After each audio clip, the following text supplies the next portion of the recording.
M के times news में आपका स्वागत है। मैं हूं एम के आजाद। आज हम बात करेंगे कि झारखंड की राजनीति में सबसे हॉट सीट कहलाने वाले झरिया विधानसभा को लेकर। जी हां, वैसे तो झारखंड में कई सीट हॉट सीट माना जाता है, लेकिन एक बात झरिया विधानसभा को लेकर इसलिए भी है कि उनके अतीत से लेकर वर्तमान तक देखिए तो जो राजनीतिक के रोमांच सामने आते चले जाते हैं, क्योंकि चुनाव में एक परिवार के लोग आमने सामने नजर आते हैं, इसीलिए कहा जाता है कि ये एक हॉट सीट है। जी हाँ, आज हम इसी को टटोलने की कोशिश करते हैं और ये भी जानने की कोशिश करते हैं कि देवरानी और जेठानी की जो राजनीति की शुरुआत अब दोनों दलों के बीच में प्रतिस्पर्धा के बीच में होता हुआ क्यों दिखता है, और ये भी दिखाने की कोशिश करेंगे कि कांग्रेस के प्रत्याशी की क्या कमजोरी है और क्या ताकत है। और आज ये भी समझने की कोशिश करेंगे कि भारतीय जनता पार्टी के जो प्रत्याशी हैं झरिया विधानसभा में, उसकी ताकत क्या है और उसकी कमजोरी क्या है। तो आज हम टटोलने की कोशिश करते हैं झरिया विधानसभा को लेकर। तो चलिए पहले जान लेते हैं झरिया विधानसभा के कुछ क्षेत्रों की जानकारी, और उसके बाद आपको अंदाजा होता चला जाएगा और आप खुद अंदाजा लगा के चले जाइएगा कि ऊंट किस करवट बैठने वाला है, या झरिया विधानसभा का चुनाव कौन जीतने वाला है, यह तो हमारे दर्शक ही बता पाएंगे। तो चलिए पहले समझ लेते हैं झरिया विधानसभा को।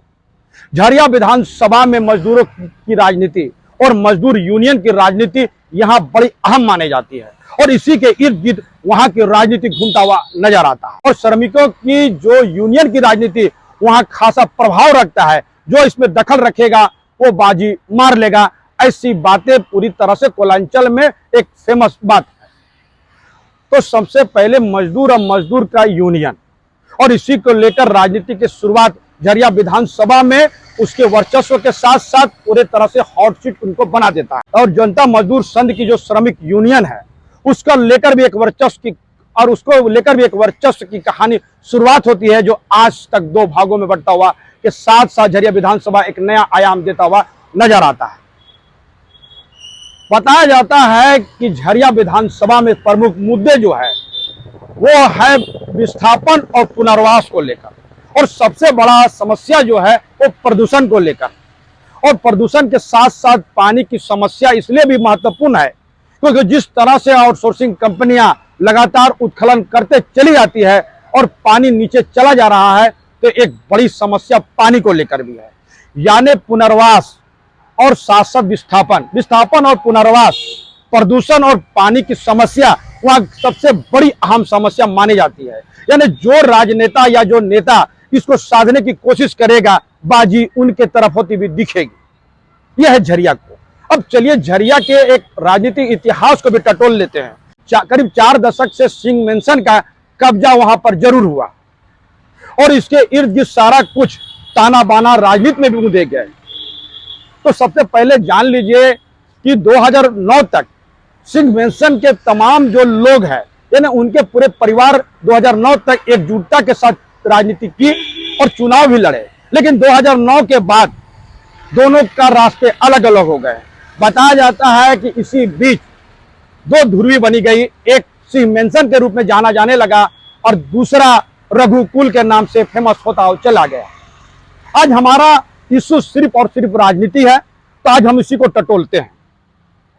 सबसे पहले जान लीजिए कि झरिया विधानसभा का अस्तित्व 1967 में आया, और सबसे पहले विधायक बने कांग्रेस के SR प्रसाद जी, और उसके बाद 1995 में और आबो देवी जनता दल के चुनाव चिन्ह से जीतने में कामयाब हो गई।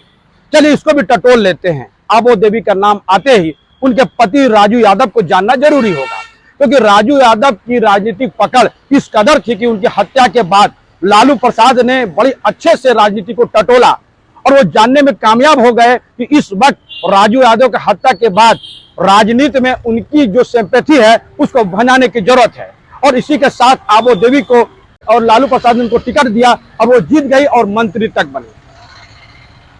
तो चलिए सबसे पहले 1977 में जब पहली बार सूर्यदेव सिंह चुनाव जीतने में कामयाब हो गए, और उसके बाद लगातार 4 बार उन्होंने झरिया विधानसभा का नेतृत्व जरूर किया, लेकिन सन 2000 में उनके भाई बच्चा सिंह ने इस पर कब्जा जमाया।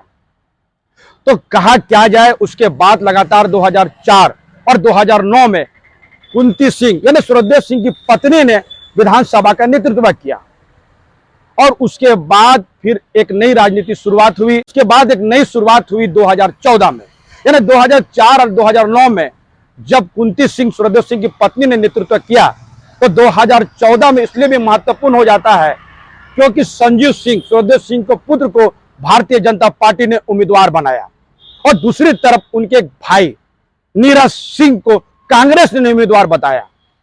और इस उम्मीदवारी बनाने के बाद से जो राजनीतिक शुरुआत हुई उसी समय से झरिया की राजनीति में दो ध्रुवी बनता हुआ दिखा। 2014 का जो चुनाव है बड़ा दिलचस्प नजारे के साथ सामने आए और पूरी प्रतिस्पर्धा के साथ पूरी जान लगाकर हर तरह से राजनीति के तंत्र और राजनीति के मंत्र के साथ चुनाव लड़ा गया, लेकिन जीत संजीव सिंह की हुई। यानी भारतीय जनता पार्टी ने 2014 में परचम लहरा दिया और कांग्रेस के नीरज सिंह चुनाव हार गए। इसके बाद से राजनीति में एक नया आयाम जुड़ते चला गया। सन 2017 में नीरज सिंह की हत्या हो गई और इसी के आरोप में संजीव सिंह आज भी जेल में बंद है। हमारा इशू आज सिर्फ और सिर्फ राजनीति है। उसके बाद 2019 की बात कर लिया जाए, यानी जब नीरज सिंह की हत्या हो गई और संजीव सिंह जेल चले गए तो अब इनकी बागडोर राजनीति में इनके बहुए संभालते हुए नजर आने लगी। एक तरफ से सूर्यदेव सिंह की बहू रागिनी सिंह भारतीय जनता पार्टी की उम्मीदवार 2019 में हुई, तो नीरज सिंह की पत्नी पूर्णिमा नीरज सिंह जी है वो भी 2019 में कांग्रेस के टिकट पर चुनाव लड़ी, लेकिन इस बार पूर्णिमा नीरज सिंह को सिंपैथी वोट मिला और पूर्णिमा नीरज सिंह चुनाव जीत गई। यानी कांग्रेस पार्टी ने 2019 का बाजी अपने हाथों में कर लिया। उसके बाद फिर एक बार 2024 का चुनाव है और फिर एक बार जेठानी और देवरानी भारतीय जनता पार्टी और कांग्रेस के चुनाव लड़ने के लिए बेकरार है और फिर वही प्रतिस्पर्धा, वही तोड़-जोड़ की राजनीति शुरू होगी। इसी बीच जैसे ही चुनाव शुरू हुआ तो जनता मजदूर संघ के कई नेता इधर से उधर होते हुए नजर आने और केडी पांडे ने हाल फिलहाल ही कांग्रेस के साथ छोड़कर भारतीय जनता पार्टी का दामन थाम लिया, तो यह अंदाजा लगने लगा कि अभी पिक्चर बाकी है, कई लोग इधर से उधर जाएंगे, क्योंकि अब राजनीति का जो स्तर है झरिया विधानसभा में एक आपसी रंजिश की तरफ होता हुआ दिखता है। इसको कहने में कोई गुरेज नहीं होना चाहिए। और चलिए अब हम ये समझ लेते हैं कि झरिया विधानसभा में पूर्णिमा नीरज सिंह जो वर्तमान की विधायक है उसकी क्या ताकत है और उसकी क्या कमजोरी है। पहले कमजोरी की बात कर लिया जाए तो पिछले लोकसभा चुनाव में ढुल्लू महतो धनबाद लोकसभा से चुनाव जीते और जब झरिया विधानसभा के चुनाव के आंकड़े देख लिया जाए तो करीब 37,148 वोट से लीड करते हुए ढुल्लू महतो नजर आए, जबकि पूर्णिमा नीरज सिंह झरिया विधानसभा से नेतृत्व कर रही थी। उनके नेतृत्व करने के बावजूद भी कांग्रेस पार्टी वहां बढ़त नहीं बना सकी और बड़े अंतर से वहां पर ढुल्लू महतो ने अपना उपस्थिति दर्ज करा लिया। 37,148 वोट मायने रखता है और बताया जाता है राजनीति पर नजर रखने वाले कि यह पूर्णिमा नीरज सिंह की सबसे बड़ी नाकामी साबित होने वाली है, क्योंकि उनसे उनका मनोबल गिरेगा। झारखंड कांग्रेस के एक प्रवक्ता शमशेर आलम से बातचीत के क्रम में एमके टाइम्स न्यूज को बताया था कि किस तरह पूर्णिमा नीरज सिंह अपने कार्यक्रम को कांग्रेस के बैनर तले नहीं करती है और कांग्रेस के कार्यक्रमों में नहीं आती है। तो इस तरह से एक बड़ा आरोप झारखंड के प्रवक्ता शमशेर आलम हमारे न्यूज चैनल में लगाते हुए नजर आए। दर्शक लोग भी आसानी से उसको देख सकते हैं और जो देख चुके हैं उनको ये सब मालूम है। तो कहा क्या जाए, और जिस तरह पूर्णिमा नीरज सिंह को लगता है कि कांग्रेस के कार्यकर्ताओं के बिना भी वो चुनाव जीत सकती है, यह है उनकी कमजोरी। कांग्रेस के कार्यकर्ता अंदर खाने से यह कहते हुए नजर आते हैं, यही है पूर्णिमा नीरज सिंह की कमजोरी। और कई मुद्दे विपक्ष को लोग ये भी कहते हैं कि कई मुद्दे पे पूर्णिमा नीरज सिंह पूरी तरह से पिछड़ गई। पानी की समस्या का निपटारा नहीं हुआ और प्रदूषण का स्तर कभी कम हुआ नहीं। सड़कों की हालत आज भी कमजोर है और पानी, सड़क, ये तमाम मुद्दे आज भी झरियावासी अपने दबे अंदाज में कहते हुए सुने जाते हैं। तो यह है पूर्णिमा नीरज सिंह की कमजोरी। लेकिन ताकत की बात कर लिया जाए तो इस वक्त झारखंड में जिस तरह से मैया योजना को लेकर और हेमंत सोरेन का जो कद बढ़ा, उसका फायदा भी झरिया विधानसभा में होता हुआ दिखेगा। ये कोई छिपी हुई बात तो बिल्कुल नहीं है। और यह भी है कि अंतिम समय में आरएसपी जो बेलगड़िया 2017 में शिफ्ट हो गई थी, उसको लाने में कामयाब तो पूर्णिमा नीरज सिंह जरूर हो गई, क्योंकि कैबिनेट ने जिस तरह से बिगवा डी में इसकी जमीन को देखकर जो पैसे आवंटन कर दिए, एक बड़ी उपलब्धि माना जा रहा है। बिगवा डी में जो आरएसपी कॉलेज की जमीन देखी गई और जिस तरह बीसीसीएल ने उसको एनओसी दे दिया और राज्य सरकार ने कैबिनेट से पास करके करीब 67 करोड़ रुपया आवंटित कर दिया। राजनीति पर नजर रखने वाले ये स्पष्ट कहते हैं कि इसका फायदा पूर्णिमा नीरज सिंह को जरूर मिलेगा। इसके अलावा पूर्णिमा नीरज सिंह ने दिव्यांगों को लेकर जितने भी गाड़ियां दी, वो 50 के करीब जो भी गाड़ियां दी, उसमें एक पैसा नहीं लगा। ये भी एक मास्टर स्ट्रोक के रूप में देखा जा रहा है। हाल फिलहाल में पूर्णिमा नीरज सिंह ने ऑटो चलाने वालों के बीच में जिस तरह से वर्दी का वितरण किया, ये तमाम मुद्दे उनके जानकार ये कहते हुए नजर आते हैं कि झरिया विधानसभा में इसका फायदा उनको मिलेगा।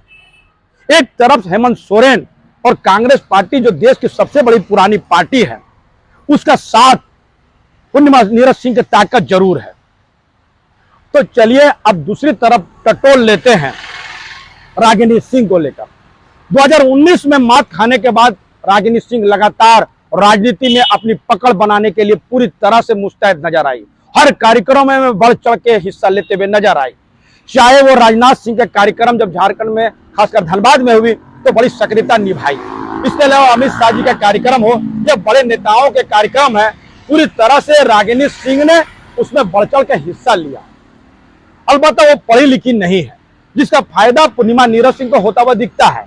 और पूर्णिमा नीरज सिंह के जो समर्थक है या उनके वोटर है, यह कहते हुए नजर आते हैं कि रागिनी सिंह तो पढ़ी लिखी ज्यादा नहीं, और विकास का खाका वो तैयार नहीं कर सकती है। यह है उनकी कमजोरी। और हार जाने के बाद, उनके पति के जेल में रहने के बाद राजनीतिक दृष्टिकोण से भी पूरी तरह से वो कमजोर होती हुई दिखती है। और ये कमजोरी पूरी तरह से उसको अपने आप में कमजोर होता हुआ जरूर दिखाता है। तो यह है उनकी कमजोरी।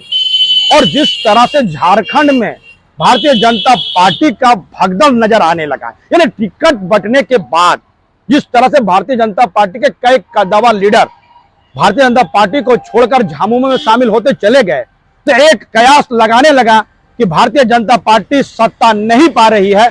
यह भी कमजोरी के साथ साथ रागिनी सिंह को भी यह बात अच्छी तरह पता होगा कि इसका भी नुकसान उनको होता हुआ दिखेगा।